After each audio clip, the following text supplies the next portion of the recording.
You're listening to Worshipology with Curtis Parks, a biblical, practical, and spiritual conversation about living and leading worship. Let's lean into today's episode. Well, hey, I'm so excited for today's Worshipology. I've got a good friend of mine, worship leader, songwriter, and we were actually on staff together for a number of years in D.C. I'm talking to Steph Andrews today. How are you doing, Steph? I'm doing great. How are you? I'm doing good. You know, I'm just now in my new office in the Richmond, Virginia area, so I'm kind of getting used to that church staff, the office inner dynamics again, loving the team that I'm working with. And you've been on staff up there in the Pittsburgh area for how long now? And what's the name of the church? Yes, so I'm on staff at Northway Christian Community in Pittsburgh, and I have been here since December of 2020. Love it. You know, I always ask everybody, give us a little bit of a snapshot of your story. How'd you start leading worship? How'd you get involved in music? What made you want to take that leap into worship ministry? And maybe even just, I know you have a unique faith story, maybe even sharing a little bit of your testimony, Steph. Yeah. So I grew up around Christianity. I had two really good friends in middle school and high school who would bring me along to like youth group and things like that. And for me, it was like an opportunity to kind of experiment with like getting comfortable singing and playing for other people. But in terms of like the actual faith, I would say I was still pretty agnostic, probably even atheist. Like I loved the way people made me feel when I was in those communities. I liked being seen and I liked being part of the family, but getting to a point of saying like, yes, I actually believe that this is true. This isn't just a story. This is actually true. For me, that didn't happen until college. And I went to the University of Pittsburgh. So I've actually made like the full circle back to Pittsburgh. Yeah, I really struggled with depression and anxiety. And I literally stumbled into this church on like a really heavy night where, I was just at a very low point, really, really struggling with depression and kind of like, what is my purpose and why are we here? Like, these big questions of like, what is the meaning of life?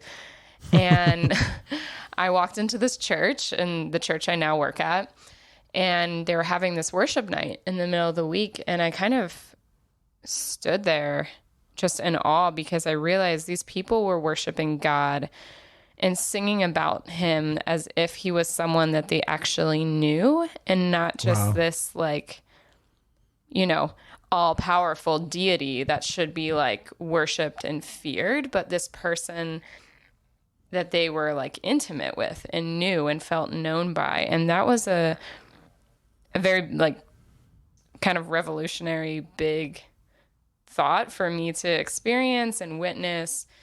And that really began, it's about a year-long journey for me of actually reading the Bible, trying to explore, those, doing my own like apologetics, if you will, before coming to a point of saying like, you know what, I think that this is real. I think the God of the Bible and Jesus, like this is true. This is real. And this is something worth giving my life to. So at that Let me pause you right there. Cause yeah. I already just think, there's some valuable nuggets in there. Like, you were at a low point in your life and you came to this worship night and you realized that from what was happening with the worship, that it wasn't just a distant God, but it was a God that can be so near and a God that you can know and be known by. And I think we were just having this conversation with a couple of our team members here at Destination, and it's like, the idea that every single week people are coming in and they're at that low point. They're at that point of like, I don't feel like there's anything out there for me. And they just have this moment of like, let me just give it a try. Let me give it like my last effort here. And Yeah. to notice that there's people every single weekend, because like, we're both on church staffs, and a lot of people that are listening, maybe they're on staff or they've been volunteer leading for a while. And I think sometimes it's so easy to get into that mindset of like, oh, this is just what we do. Like we lead worship and, we're going to pick out the songs, we're going to get the keys, might say a prayer here and there.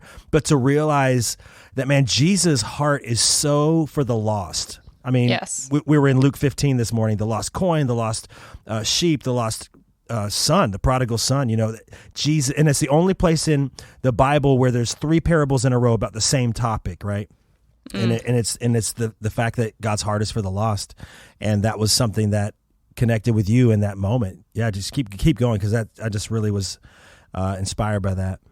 And I think that is a big thing to point out, because even for those of us who've been following the Lord for a long time, when we're asking him for things, when we're seeking direction and counsel, we want these big, like, aha, miracle transformation moments.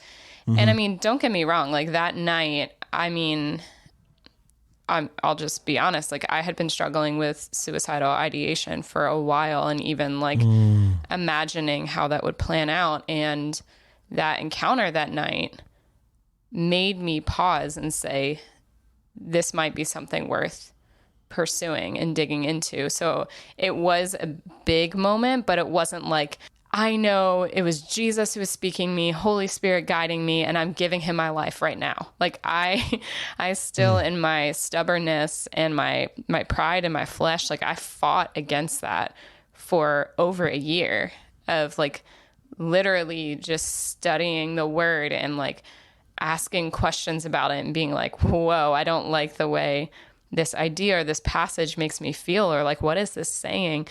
And I look back at that year and just realized that it was really laying the foundation for a lot of the Christian walk, which is just like, am I going to daily show up because I want to learn more about him and I want to come with my questions and wrestle with him through that. What does your process look like now, just as somebody who has been walking with the Lord for a while, to keep that wonder, to keep that awe, to keep that hunger for the scriptures, to keep guiding you, and especially as a worship leader and especially as a songwriter, basing your songs in the knowledge of Christ? And I mean, what's your process like? Is that a daily thing that you get into the word? Is it like a reading plan? Is it just kind of something that your church goes through? What does that look like?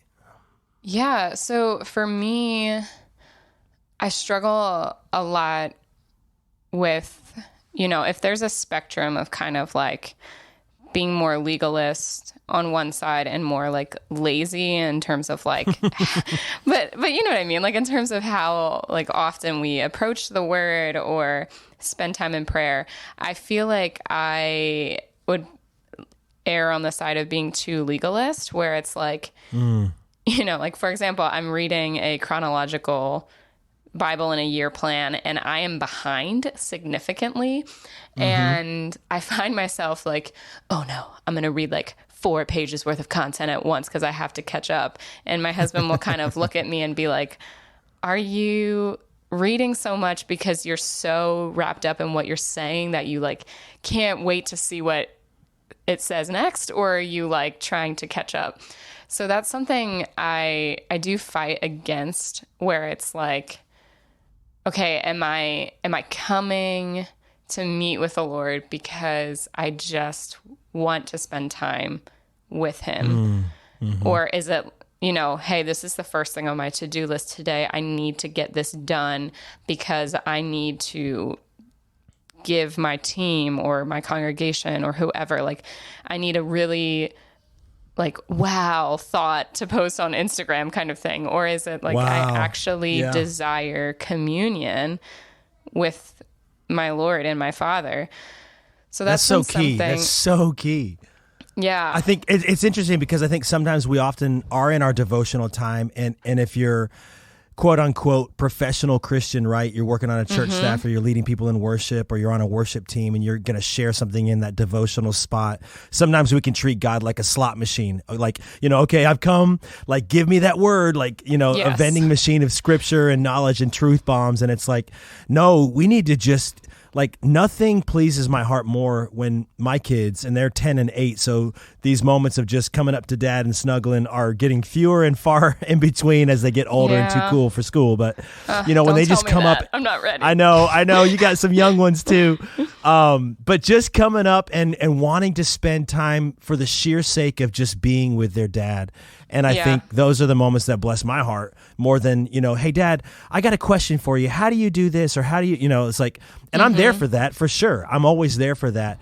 But those moments, you just said it, it's sheer communion out of love. And I mean, talk about that a little bit. Like, what does that look like? How do you cultivate, if you can, how do you cultivate a heart for communion with the Father, especially being in a role as a worship leader? Whereas you said earlier, like it's a display of intimacy. I almost think like, one of our jobs as worship leaders is to put the heart of God under a magnifying glass for those who don't know him yet. Yeah. And so it's like when you take the platform or the stage or whatever you want to call it to lead worship, you're almost giving people a glimpse into like, hey, this is my relationship with my Father, and I want to share that with you guys for a few moments. Talk about that cultivating communion. Yes, and that is something that I feel like is really big, because being here in the Pittsburgh region, we have a lot of people who I feel like are coming out of a professional Christian culture where they've grown up in that like super religious environment where everything does feel like obligation and not like actual desire or hunger for communion. Wow. And I mean, I was just reminded of that importance a few weeks ago. I shared about this on another podcast where I had lost like all my voice memos, and then the next day I had gone on vacation, and I realized in my like, my woe is me, I just lost like all this work that I had done and all these ideas. I realized like I'm going on a week's vacation and I left my Bible at home, and yes, I can read the Bible on my phone, but it doesn't feel the same.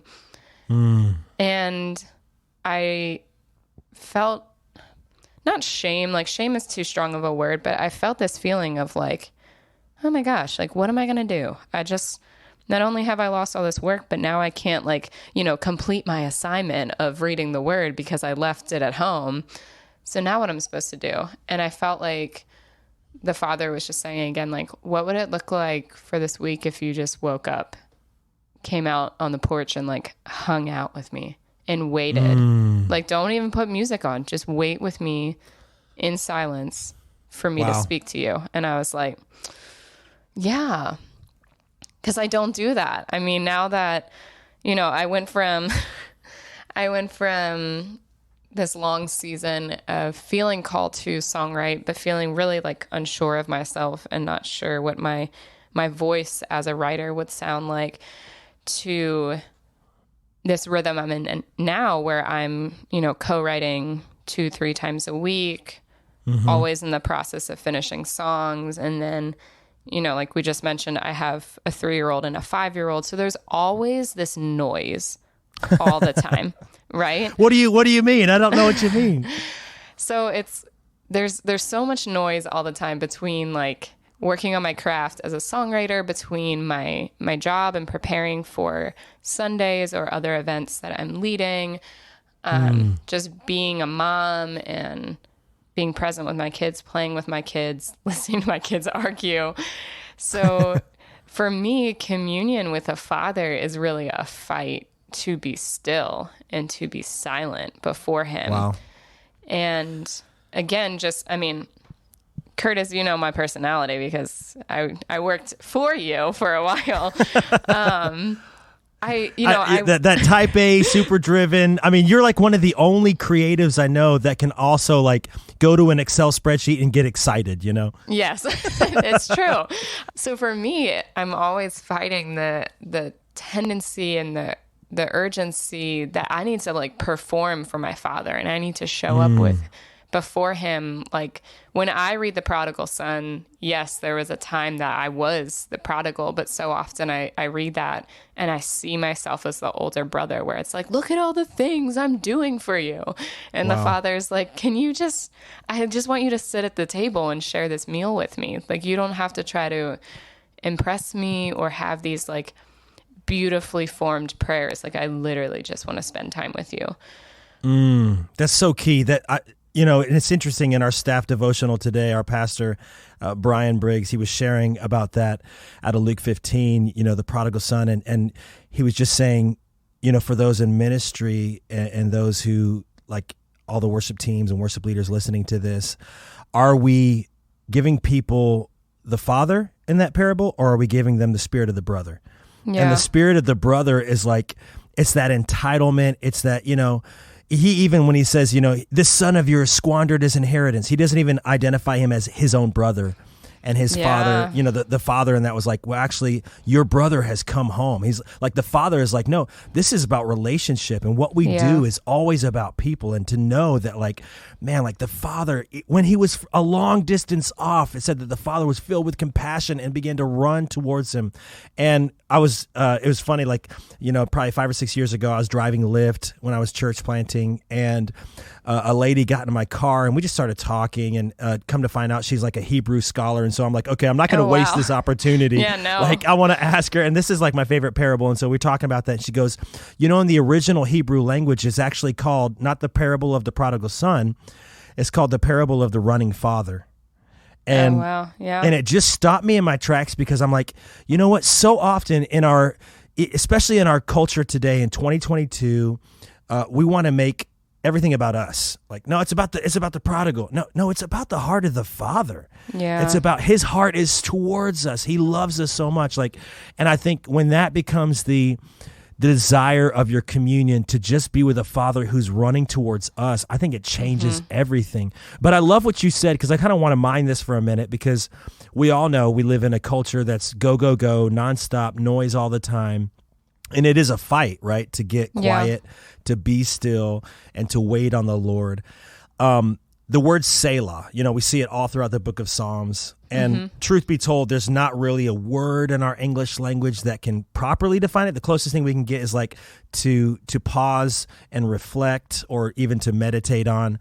But I think it's just so interesting, because as David and the other psalmists are writing these songs, they put that word in there and we just read it as a lyric. But it's like, no, that was a moment where it was like, do you realize what you just sang? Let that sink in for a minute. And I know a lot of your songs, like, they have that, and we can just kind of like steer this ship into songwriting mode for a minute. Yeah. A lot of your songs do have that, almost, they lean themselves towards like a meditation mindset of, it's kind of has more of like, and we were talking about this last week, just like listening to your project, it's kind of like more like synth and pad and strings and kind of atmospheric sound. Talk about the process. Do those come out of your times of communion with your father? Are they kind of more based out of live worship moments that create those spontaneous? Because you do that so well, where you just lead in spontaneous, and we can talk about that too, wherever you want to take it. But your songwriting, the heart for the music that you write, does it come out of kind of this more just free-flowing place, or is it kind of more like, no, like methodically thought out, kind of taking captive every thought sort of thing? No, for sure.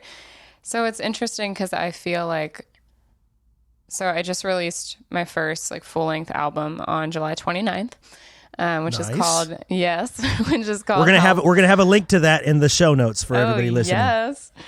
It's called How Long, How Lovely, and it gets its name from Psalms 13 and Psalms 84. And every song on that project was one of two things. It was either a moment where like a lyric popped in my head and I sat down at the piano, hit record, and it literally did not change at all. Like the song Aware is one of my, I guess, better known songs. That song was literally just like a one shot. I didn't change a single lyric or note in the whole song. Or it's like I am mining away at this thing for months and months and months, and obedience and dedication of you're calling me to this it feels craft. Like you're actually exactly, like it's a little bit of work. It's a little bit of work. It is. Yeah, so I feel like that project was also interesting, because only 2 of the 10 songs were co-written with other people. And co-writing has been a beautiful thing for me that has really helped kind of refine my ideas and get me to places where I'm actually finishing songs a lot more frequently. But the genesis of this project honestly was COVID. During that time, at the very start, my family and I were living in Manhattan. My husband was working in the ICU, and our kids were really young. Like, our youngest was 7 months old when it started. And there was just so much unknown about it. So we knew he's working in the ICU. They don't have, the full protection they need. He will 100% get this at some point. Right. That's a comforting feeling, by the way. Yeah, it's great. It's great when you don't know what something We don't know is. what this thing is, and we're probably going to get it right now. Yeah. So we made the decision as a family that the girls and I would go and live with my in-laws out on their farm. So we were apart while my husband was, and literally the day he dropped us off and went back to New York, he went to work and got COVID like that day.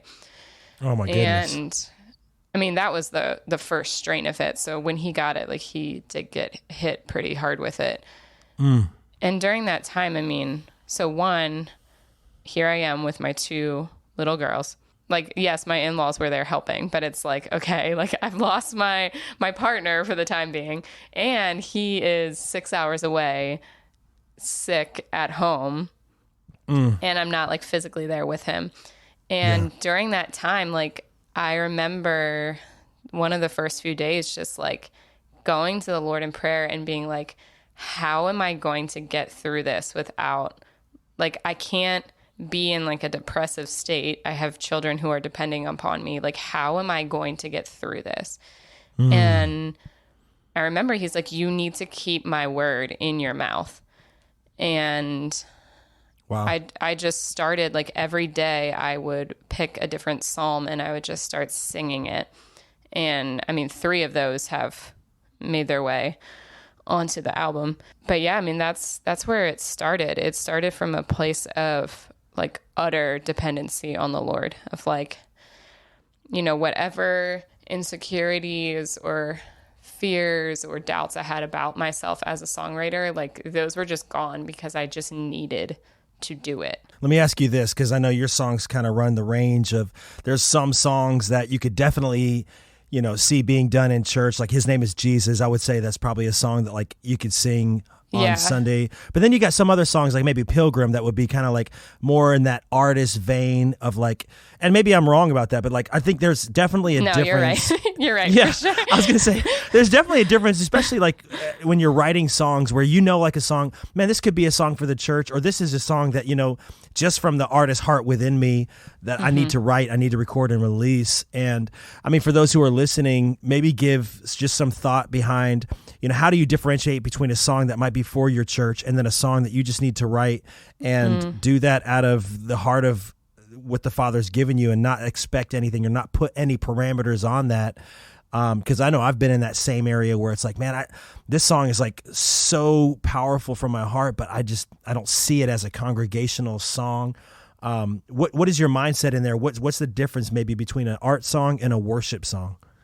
Yeah, absolutely. And I think that is a great question to ask, because a lot of my fears and, like, anxiety I had around songwriting was because, I was at a church like National Community Church where we were writing, or, like, when I went to New York and I was at Church of the City, New York, and we were writing, the ideas and the thoughts that were coming to my head, I was like, this is bad, because the only frame of reference I had in my mind was congregational worship music.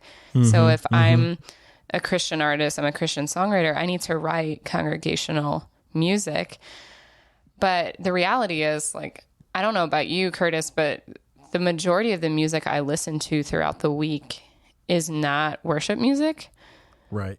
It's almost like, I don't know if it's because it's our job too, but, like, my mind almost needs to, like, take a pause from it. That's such an interesting thought, because I mean, for me, if you get in my car and you plug in my phone and the songs that are going to pop up, it's piano instrumentals. It's like that's my driving music. That's how I really connect with the presence of God is, just I don't want lyrics. I don't want crazy electric guitar hooks. I just want an atmosphere where I can pray and I can meditate on the Lord and on his word and pray in the Spirit. And I think and I would probably say, like, there's probably a lot of worship leaders who may agree with this. It's like maybe our time, our personal time with the Lord isn't always just listening to the latest and greatest release from whoever's released an album that week. But it's, I do think there's often times where it's like, it's healthy and it's good for us not to get locked into that. This is the only way I can worship is when there's 4 chords and a chorus chart in front of me, that's interesting. Keep going on that, because I definitely think there's a lot of people that would resonate with that.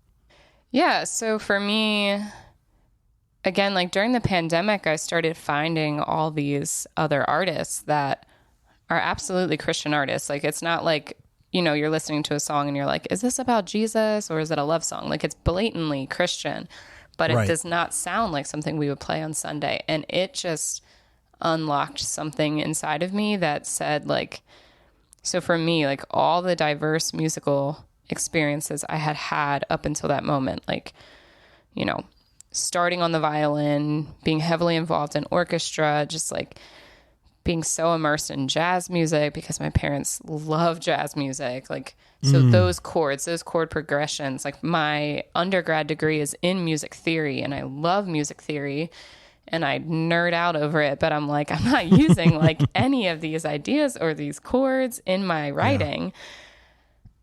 It just realizing that there was a place for that music. So, I feel like the music I write, my producer's wife was listening to the opening track and she's like, I just feel like it's like Downton Abbey meets Jesus. And I was like, that's probably like, Please tell me you've included that on a bio somewhere. I should. I should. Yeah, there's like this opening, the instrumentals drop out. It's like an a cappella 8-part vocal chorus, and then the strings come in, and it does sound very reminiscent of Downton Abbey.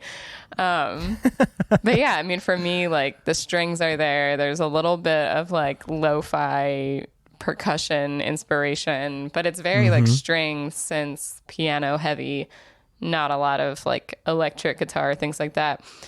When I started finding other artists that were similar to me, I realized like there's an actual place for this. And there are people who like to listen to this kind of music. And then for me, the biggest, not driving force, but something like unexpected that I didn't realize I wanted was that people who are atheists and agnostic are listening because they're like, I just think this is good music. And that to me is like the icing on the cake. It's like, okay, maybe someone wouldn't walk into a church service, and maybe if you played a like very, stereotypical CCM or worship style song, they might be like, but maybe they really like love the band like the 1975 or something, and you're here is something that sounds like that, but it's just secretly or not so secretly about God. It kind of, I feel like it has the opportunity to bring more people in. So that's cool, because it almost helped you like find your lane. It's like, how do you, because I feel like there are so many different styles of worship music now, and there's like, a really cool rising, almost like indie worship lane. And I'd probably say like, would you say that you kind of fall into that family of artists where it's like the indie worship Christian, but not like your center? I feel comfortable with that. Yeah. Like I remember even I was a little hesitant to release the song His Name is Jesus, because it does sound more congregational than the rest of my music. But and what have you found different in that world of indie worship, like that? That's not just Hillsong, Chris Tomlin, Bethel, kind of in that vibe, but like because as you begin to travel and the songs kind of find an avenue to reach people, and I think it's so interesting. What is it? Oswald Chambers said, "Let God be as original with others as He was with you." Yeah, and it could very well be that. Hey, it might not be a song from the top 20 worship songs on CCLI that connects with somebody's heart. It could be a song that they'll never sing on a Sunday morning, but it wrapped their heart the moment they heard it. What's that world like? What are the major differences that you've seen in those two worlds, being, kind of main, everyday church worship versus the indie worship that you're seeing kind of coming out of the woodworks right now? So I feel like for me, I do not run very much in the main worship world anymore. Which let me just say this for the listeners. Steph, you've been on staff at, let's say, National Community Church, like you just said, Church of the City in New York, and now Northway CC. Those are three very influential churches. So there's churches that are reaching a lot of people. And I just think it's pretty awesome that you've been able to find your voice that's a little bit outside of that mainstream. Yeah. And so I want to say there's nothing wrong with that. So as I've started to write and co-write with more people, I more often accept co-writes for people who want to write more of this weird, indie pop music than people who are straight up worship writers, unless it's hey, I, Steph, have this desire to write a song for my congregation. For example, a few months ago, I reached out to two of my co-writer friends and I was like, hey, we are spending the whole summers reading the book of Hebrews, and I just want a song that is the Spark Notes version of the book of Hebrews. So for me, I am writing worship music, but it is my only desire and heart for it is that it speaks directly to what my congregation is learning and needs to learn in this season. So, I might register my songs on CCLI, but my goal is not I just want every church to be singing this song. Right. Because I do feel more led to dive in deeper to this more indie world of worship leaders and songwriters. And what I found from that world is just, one, I've just been blown away by the joy and the celebration that's in that community. There is no there's no competition. It's just been this insane embracing of people. And there are artists that I love who are championing my songs and sharing them and talking about me I'm an equal, but I'm looking at them and I'm you're this huge, well-known person, and I just feel I'm this tiny ant, but great. There's such a beauty in that, though, when we can see each other. I mean, obviously, there's many different people that are writing and for whatever purpose, to get songs out there for the church, and obviously as an artist, there's a side to that as well. But when you can see people as collaboration and not competition, it changes everything. Yeah. And that's when community can happen. I love that you're discovering that. Yeah, absolutely. And I think because I was so critical of myself, I assumed that other people would be critical of me. I have to prove my worth to you before you let me in. And yes, we need to show up and we need to work on our craft and take it seriously if this is something the Lord's calling us to. But sometimes the fears that we have, we're casting them on other people. We're not even trying to oh man, I can't reach out to this person because they're going to be I don't even know who you are. You're a terrible writer. I hate your music. Why would I write with you? But so often it's our own fears. But yeah, so in the indie world, I found just so much beautiful collaboration happening. I'm seeing all the time that artists I love are starting to collaborate, and sometimes it's people where I'm like, oh, I never would have thought those two sounds would come together, but wow, this is really cool. This is really interesting. That's cool. And because there's no parameters in terms of like, hey, you have to sing about this, or hey, you have to talk about this, or hey, like, it needs to have this quality that like the congregation would be expecting. Like, there's no parameters with that in indie music. So it does kind of create this freedom of creativity. Like, I know one of the songs on my album that I was not going to write, because the whole time I was writing it, I'm like, am I allowed to write this? It's called On Repeat, and it's literally a song talking to Satan. And it's acknowledging... Snap. Little like, Screw Tape Letters vibe? I mean, basically. Like, it's acknowledging, like, hey, I see what you're doing. Wow. You're just speaking lies over me over and over and over and over again. But it says in the chorus, go back to hell where you came from. And snap. I'm like, I don't think we would sing this on Sunday mornings. Like, could you see that? Yeah. Like, let's go. Or I have another song that I co-wrote with Chris Douglas down National Community Church, and Natalie Hill, who's another worship leader down there. Yeah. And the opening line of the song is, I'm trying to remind myself there's a little piece of heaven in all this hell. And again, not really like the kind of things that we say on a Sunday morning, but because I have this permission to explore, to say things differently or say different things as an indie worship writer, like, I'm able to write that kind of song.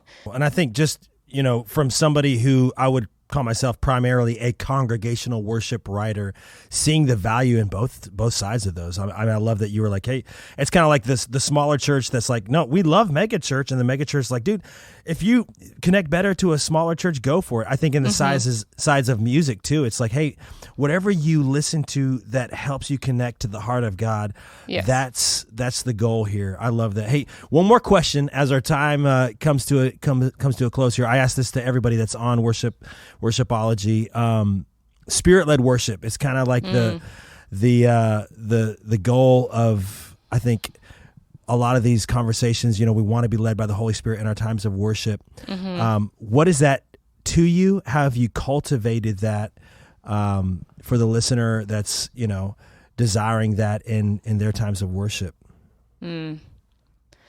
Yeah, that's something super important to me, and I feel like I started cultivating that a lot at Church of the City, New York, because, their three main values are presence, formation, and mission.